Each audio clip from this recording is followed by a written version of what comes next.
Olá, gente, como estão? Tudo bem? Espero que sim. Vamos dar início hoje aos nossos estudos sobre os crimes contra a administração pública. É o último título do Código Penal, o título 11.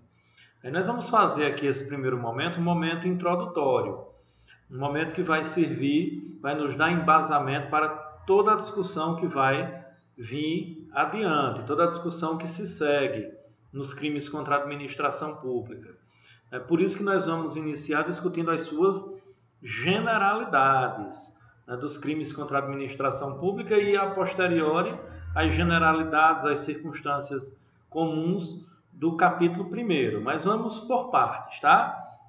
A primeira coisa que nós temos que trabalhar é o conceito de administração pública, para efeitos penais, claro, evidentemente. Quando a gente vai lá em Rogério Greco, ele utiliza uma definição do Moreira Neto, uma definição, ao meu juízo, muito pertinente. Quando ele diz o que é administração pública? É o conjunto de atividades preponderantemente executórias praticadas pelas pessoas jurídicas de direito público ou por suas delegatárias, gerindo interesses públicos na prossecução de fins legalmente cometidos ao Estado. Então, quando a gente pensa em crimes contra a administração pública, a gente pensa em todos os entes que compõem, direta ou indiretamente, a máquina que gere, que administra o Estado, o interesse público, o interesse coletivo. Nós vamos ver mais à frente, inclusive, que a questão das paraestatais estão também contidas dentro desse conceito. Né? Então a gente vai trabalhar pensando a administração pública de maneira ampla. Né? Por quê? Porque compreende o conceito de administração pública para efeitos penais, tanto a administração pública direta quanto a administração pública indireta. Nós vamos ver lá no artigo 327 do Código Penal, inclusive, que são funcionários públicos para efeitos penais e meramente e exclusivamente penais, inclusive os funcionários das empresas terceirizadas, empresas privadas terceirizadas que prestam serviço à administração pública. Tá? Então, esse, digamos, é o primeiro ponto que nós temos que ter em mente. Segunda questão importante, nós estamos diante de crimes que são crimes que provocam danos diretamente à administração pública. E aí, essa administração pública amplamente considerada, que nós estamos falando. A administração pública direta, a administração pública indireta, os entes paraestatais, etc. Então, sempre nós vamos estar diante de crimes, aqui, de agora em diante, de crimes que têm como sujeito passivo a administração pública, mas indiretamente, subsidiariamente, nós também temos crimes que podem provocar dano a terceiros, a particulares. Então, não exclusivamente a administração pública figura no polo passivo dos crimes contra a administração pública. Particulares também, pessoas físicas também, podem estar no polo passivo e também podem ser vítimas dos crimes que nós vamos trabalhar nesse título. E aí, evidentemente, nós temos que ter em mente os princípios que regem a administração pública. Aqueles que estão lá no artigo 37 da Constituição da República Federativa do Brasil. Ao fim e ao cabo, o que se tutela, o que se protege com esse título do Código Penal, nada mais é do que a legalidade, a impessoalidade, a moralidade, a publicidade, a economicidade, a eficiência da administração pública. São bens que perpassam a ideia de valores financeiros, de propriedade, de bens monetários, bens imóveis, bem imóveis. É muito mais amplo. O que é tutelado, o que é protegido nesse título do Código Penal são os princípios que regem a administração pública. Portanto, nós estamos diante de normas penais que instrumentalizam a proteção constitucional do artigo 37. Instrumentalizam a previsão constitucional de princípios que devem nortear a gestão, a administração da coisa pública, da res pública. E aí nós temos que pensar justamente sobre essa perspectiva. Como é que nós pensamos a administração pública sobre uma perspectiva penal? Já que, em regra, nós trabalhamos a ideia de administração pública ou no direito constitucional ou no direito administrativo.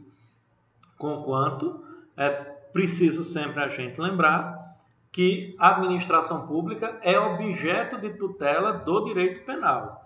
E ao ser objeto de tutela do direito penal, ela deve ter um âmbito de abrangência, né, que não é uma abrangência restrita.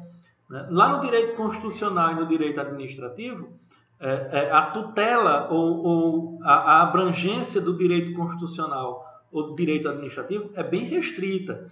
Trata a administração pública como um objeto muito bem delineado, muito bem definido, com limites no âmbito de atuação desses direitos. Já no direito penal, né, a administração pública é tratada de maneira muito mais ampla. O âmbito de ação do direito penal é mais amplo, é mais abrangente do que o âmbito de ação do direito constitucional e do direito administrativo no que se refere à administração pública. É como nos lembra César Roberto Bittencourt, né? Que esses direitos, ou a abrangência, a objetividade jurídica do direito penal no que se refere à administração pública é muito amplo. Por quê? Porque ele vai tutelar a própria ideia de normalidade funcional mesmo da administração pública. A probidade, a moralidade, a incolumidade. Então, é muito amplo o âmbito de atuação do direito penal no que se refere à administração pública, e isso nós vamos ver de maneira materializada um pouco mais adiante. Por quê?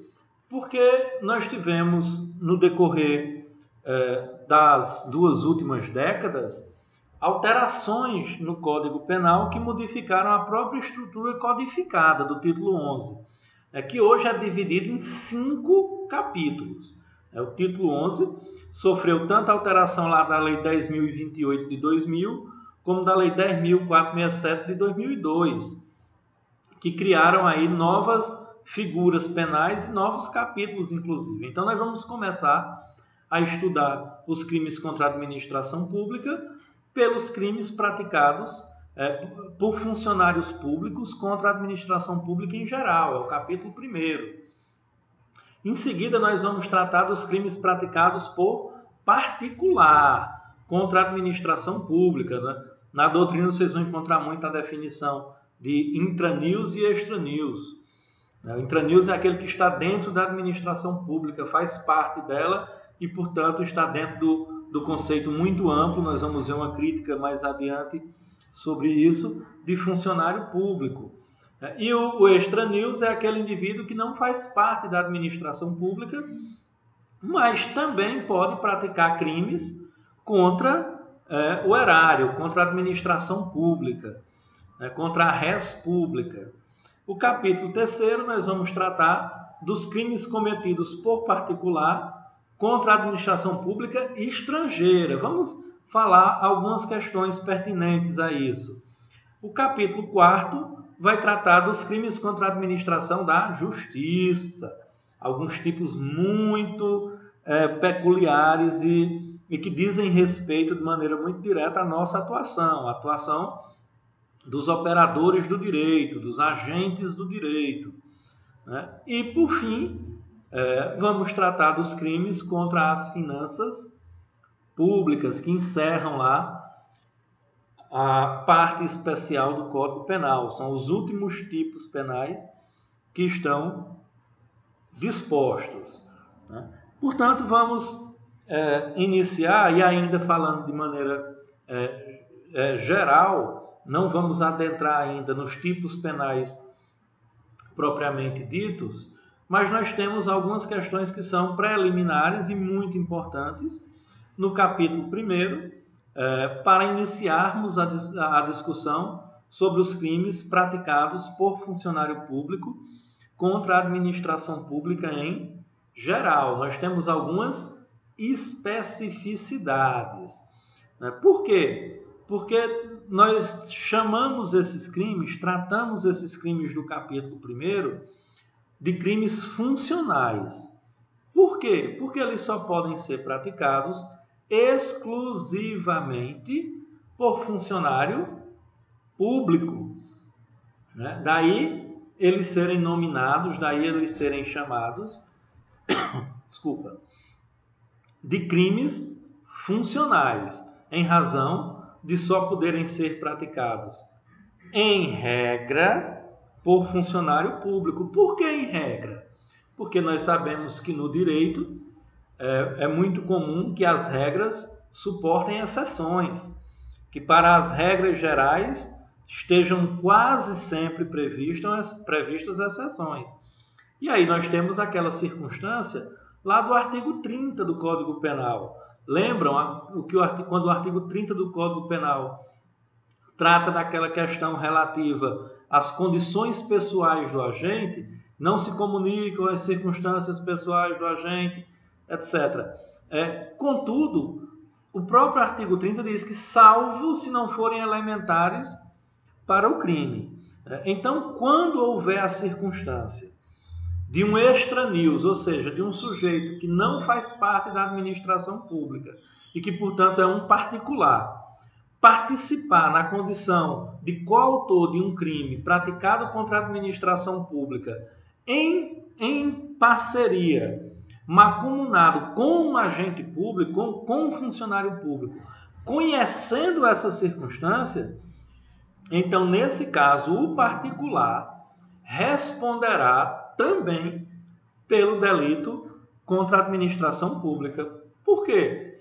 Porque nós temos aí a junção do preceito do artigo 29, que diz que todo aquele que concorre para um crime incide nas penas a esse culminada, cumulado com o preceito do artigo 30, que diz que as circunstâncias pessoais do agente dos agentes não se comunicam, salvo se forem elementares para o crime. Então, por exemplo, no crime de peculato, que nós vamos ver mais adiante, se um dos concorrentes para o crime, se um dos agentes do tipo penal for um funcionário público e o outro for um particular, mas o crime ocorreu em razão da condição do primeiro agente ser funcionário público, o segundo agente também responderá pelo delito do artigo 312 do Código Penal, como se funcionário público fosse.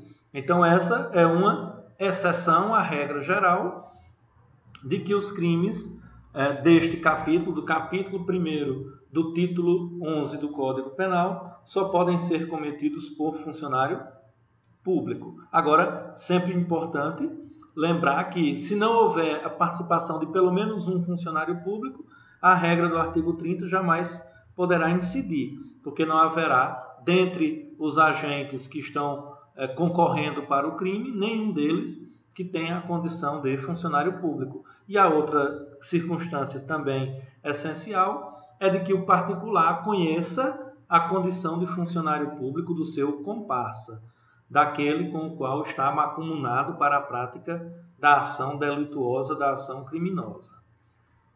E aí nós temos uma subdivisão.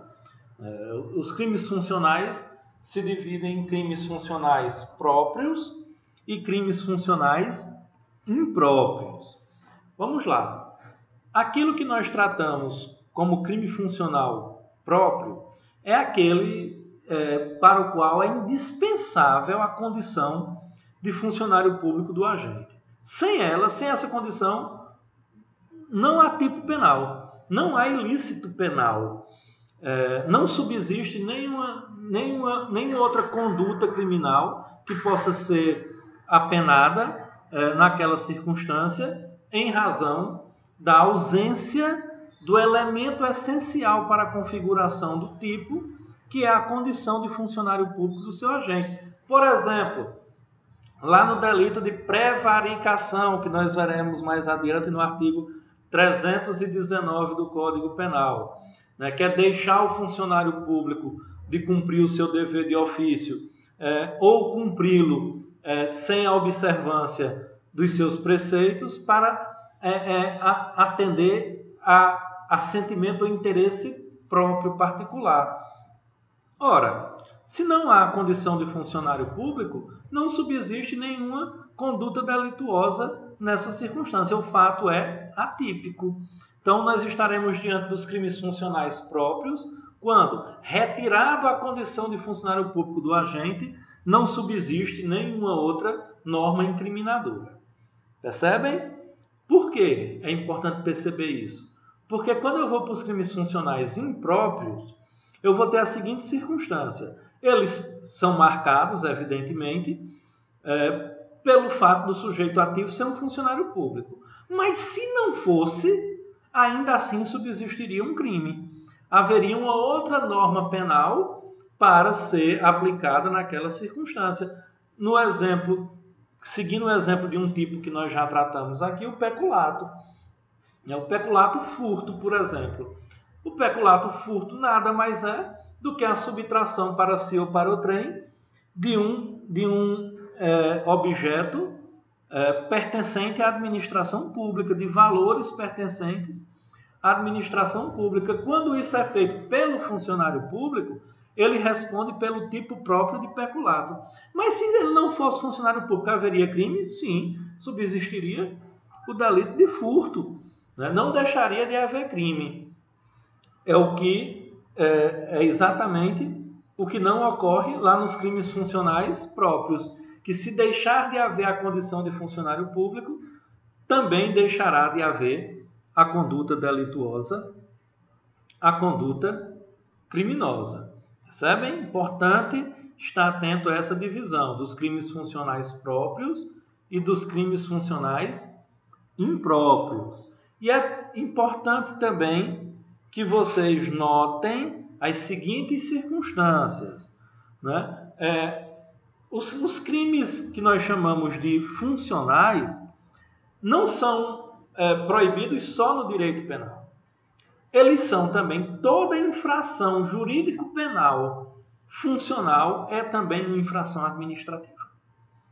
Importante que vocês tenham anotado isso. Sempre que nós estivermos diante de um delito administrativo, de um crime contra a administração pública praticado por funcionário público, nós estaremos também diante de uma infração administrativa. É a mesma coisa, o que difere aí é o âmbito de atuação e a gravidade. A infração administrativa é menos grave e prevê uma sanção menos gravosa do que a sanção penal. Contudo, a ilicitude e a antijuricidade é a única.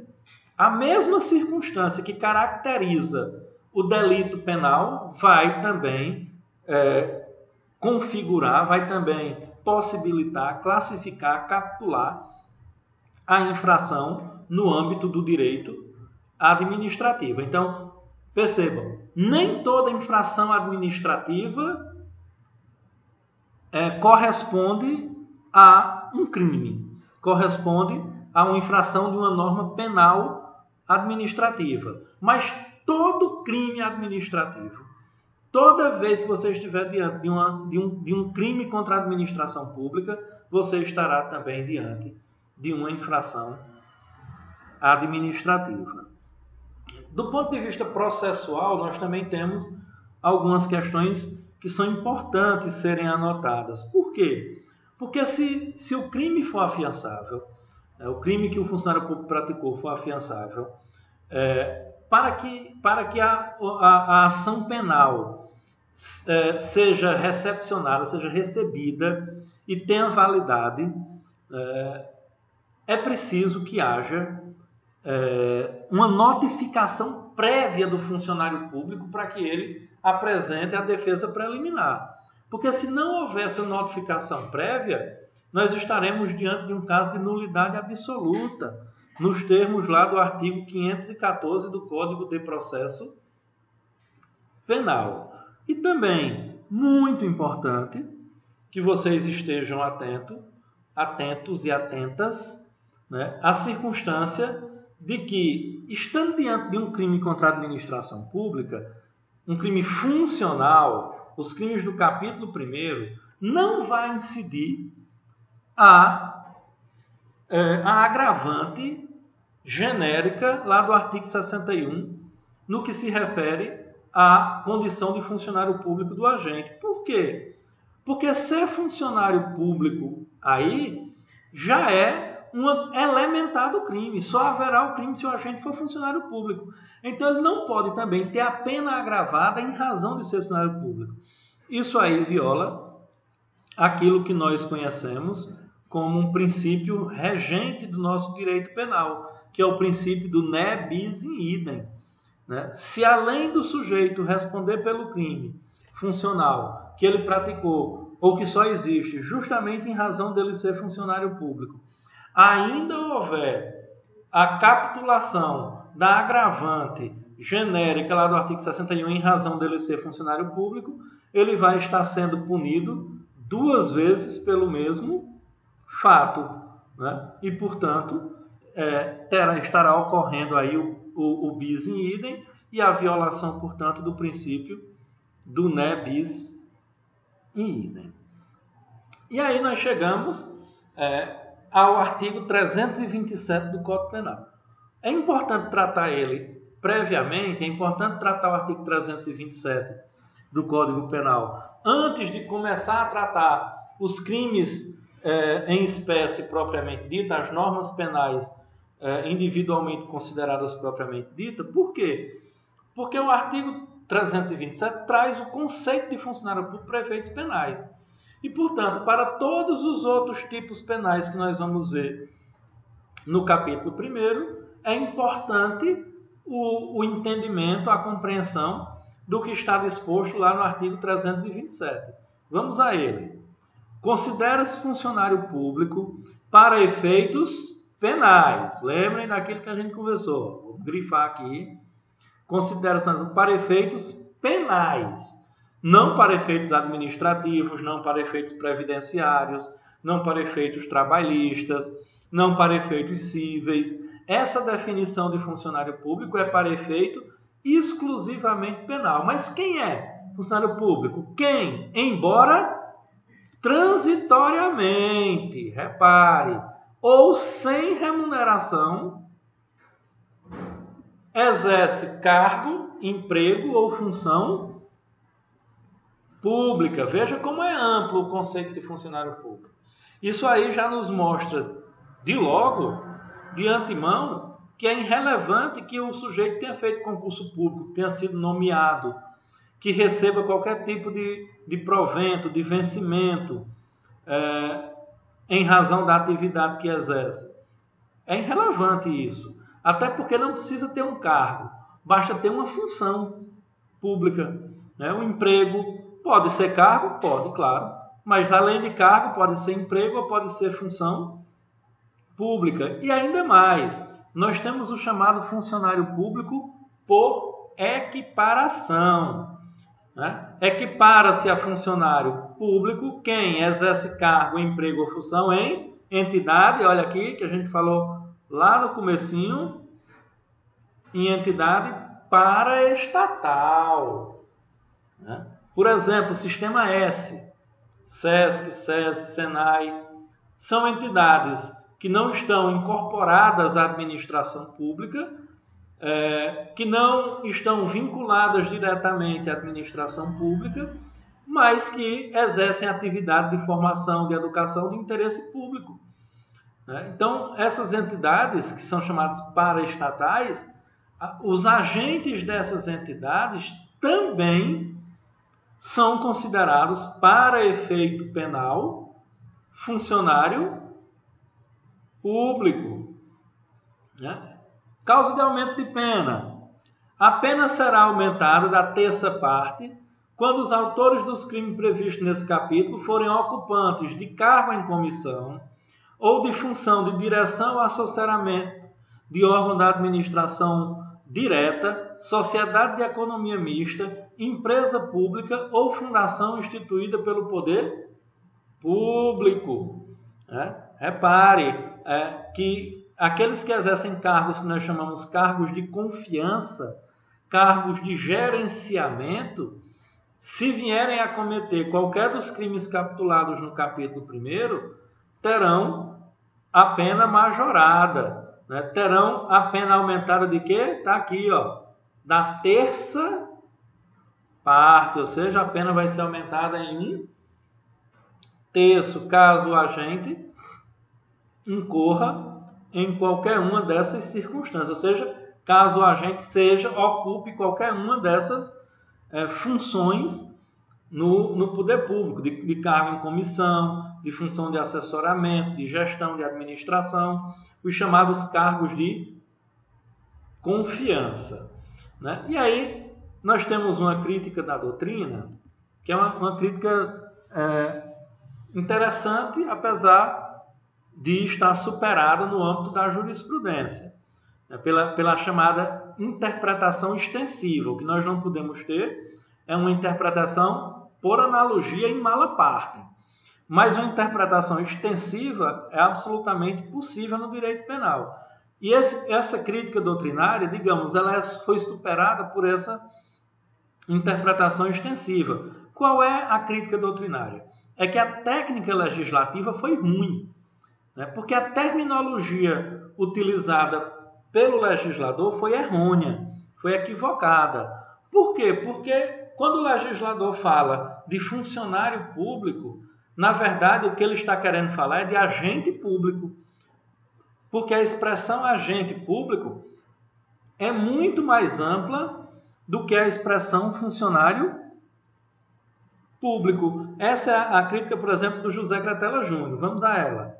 A expressão agente público é, então, muito mais ampla do que a expressão funcionário público e compreende, além dos funcionários públicos propriamente ditos, uma grande quantidade de outros indivíduos incorporados ao Estado. A meu juízo, correta seria a admissão na legislação da expressão agente público. Esta, sim, designativa do conteúdo do artigo 327 do Código Penal e em consonância com a melhor técnica jurídica.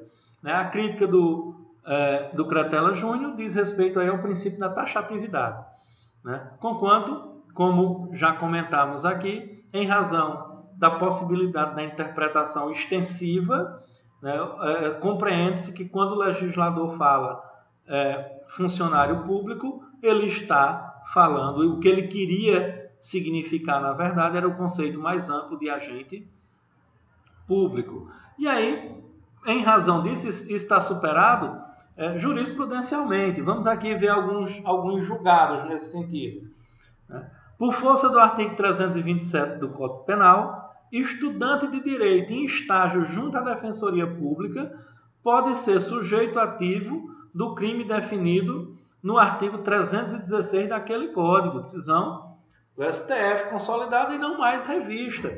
O artigo 316 é concussão ou excesso de exação. Mas veja, o cara é estudante, se liguem.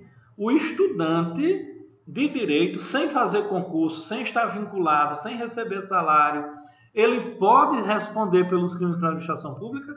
A resposta está aí, o conceito é amplo, sim. Por quê? Porque ele está exercendo uma atividade pública, uma função pública, ainda que transitoriamente, ainda que sem remuneração, ainda que sem concurso, né? A abrangência da norma penal é ampla. Vamos a outro julgado agora, do Tribunal de Justiça do Rio de Janeiro. A caracterização de funcionário público para efeitos penais dispensa a investidura regular. Basta o exercício da função pública. Está vendo como está consolidado no entendimento dos nossos tribunais, sejam eles quais forem? Vamos a mais uma decisão do STF.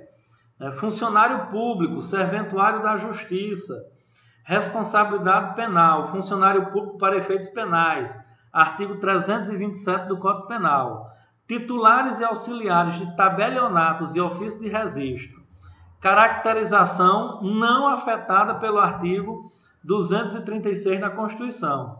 O artigo 236 da Constituição, ao dispor que os serviços notoriais e de registro serão exercidos em caráter privativo, por delegação do poder público, não lhes afetou, mas antes lhe confirmou a publicidade da natureza, da qual resulta a consideração do seu pessoal como funcionários públicos para efeitos penais, ainda que para não outros efeitos, aqui, ó, que a gente conversou, para efeitos penais, ainda que não para outros efeitos. Então, o conceito de funcionário público para efeitos penais é um conceito mais amplo do que o conceito de funcionário público para o direito administrativo, para o direito previdenciário, para o direito do trabalho, para o direito constitucional. Nós temos que nos ater aqui e nos guiar pelo conceito de funcionário público que interessa ao direito penal e não aos demais ramos subalternos da matéria jurídica. E aí nós temos algumas disposições comuns, que aí vai nos ajudar no estudo dos crimes em espécie lá, que a gente não precisa ficar retomando ponto a ponto em cada um deles. Por exemplo, a objetividade jurídica é comum a todos. Em todos os crimes contra a administração pública do capítulo 1º, o bem jurídico tutelado é sempre a administração pública. A moralidade, a economicidade, a transparência, sempre. Em todos os crimes, a objetividade jurídica é essa. E em todos os crimes, né, o sujeito ativo é sempre o funcionário público. No capítulo 1º, em todos os casos, é o funcionário público, ainda que eventualmente possa haver um particular, naquele caso que nós tratamos lá da interpretação conjunta do artigo 29 com o artigo 30 do Código Penal. Mas eles só podem ser cometidos em regra por funcionário público. Então, em todos os casos, nós vamos ter aí como sujeito passivo, como sujeito ativo, o funcionário público. E como sujeito passivo, sempre a administração pública. Isso é uma questão inequívoca. Sempre a administração pública vai figurar como sujeito passivo. Ainda que, eventualmente, né, possa também figurar ali um particular. Possa figurar uma terceira pessoa que foi efetivamente atingido pelo ato do funcionário público. Interessante a gente, quando vai tratar do elemento subjetivo do tipo, a gente percebeu o seguinte: em regra, ou a regra geral, é que os crimes contra a administração pública só existem na modalidade dolosa. Não há previsão de crimes contra a administração pública, em regra, na modalidade culposa. Todos eles existem na modalidade dolosa, exceto, salvo, o delito do artigo 313 do Código Penal. Quando chegarmos nele, nós vamos ver lá a possibilidade da modalidade culposa no delito do artigo 313. E também comum a todos os tipos é que em todos eles a ação penal é de natureza pública incondicionada. Para a gente se encaminhar para o fim dessa parte introdutória, não podemos deixar de falar da súmula 599 do STJ, né, através da qual se determinou que o princípio da insignificância é inaplicável aos crimes contra a administração pública. Por qual motivo? Justamente pelo motivo daquilo que falamos um pouco lá atrás. O bem jurídico tutelado não é um bem jurídico mensurado pelo valor econômico.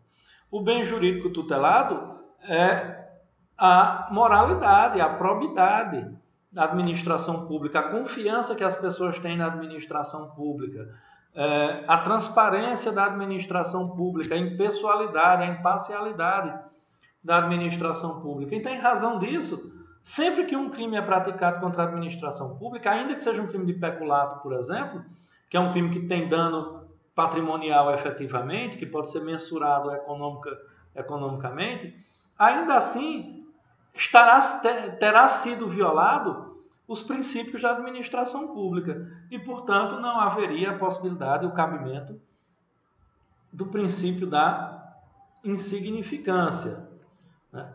Contudo, é preciso a gente fazer referência ao caso concreto do HC 85272, né? Onde o próprio pleno do STJ, né, decidiu afastar a incidência da súmula 599 e aplicar o princípio da insignificância no crime cometido contra a administração pública. Veja o substrato. A despeito do teor do enunciado 599, as peculiaridades do caso concreto justificam a... Deixa eu mudar aqui a cor, porque agora está vermelho. Aí vamos botar a canetinha de outra cor. Justifica a mitigação da referida súmula, haja vista que nenhum interesse social existe na onerosa intervenção estatal diante da inexpressiva lesão jurídica provocada.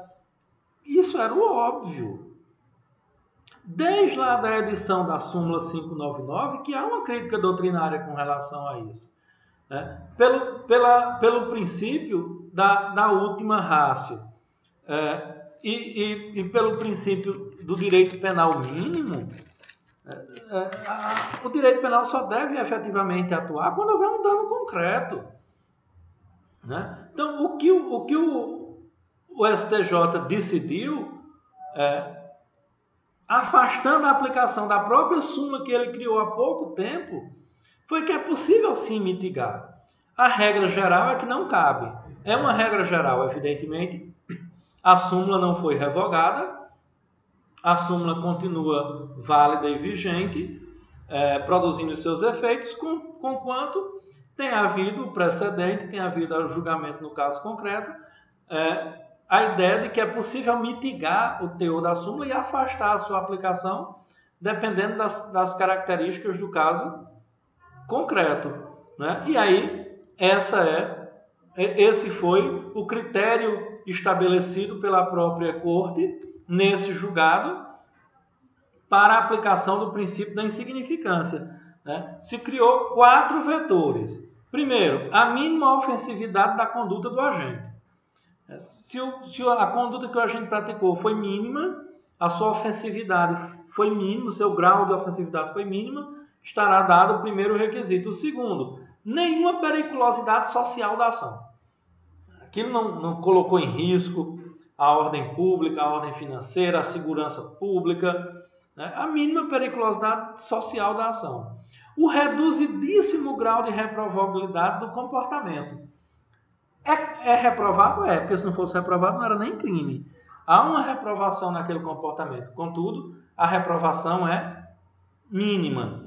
E a inexpressividade da lesão jurídica provocada. O dano que se efetivamente provocou foi um dano mínimo, foi um dano muito reduzido.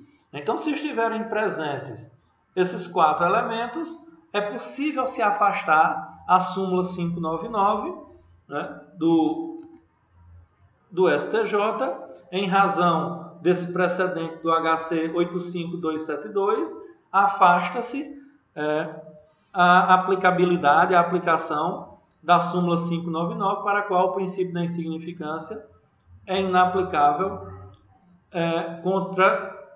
nos crimes contra a administração pública. Ok, gente? Então, esses, digamos assim, eram as considerações gerais, introdutórias, aos crimes contra a administração pública em geral e aos crimes do capítulo 1º, os crimes praticados por funcionário público contra a administração pública em geral, que nós precisávamos discutir preliminarmente, para que a discussão dos tipos penais propriamente ditos seja mais leve. A gente não precise, tipo a tipo, estar tratando objetividade jurídica, sujeito ativo, sujeito passivo, elemento subjetivo do tipo. Nós já sabemos que todos eles têm circunstâncias comuns, tem generalidades, que são essas que nós tratamos nesse nosso encontro, para facilitar o estudo dos crimes em espécie propriamente dito. Ok? Por hoje ficamos por aqui. Forte abraço. Até a próxima.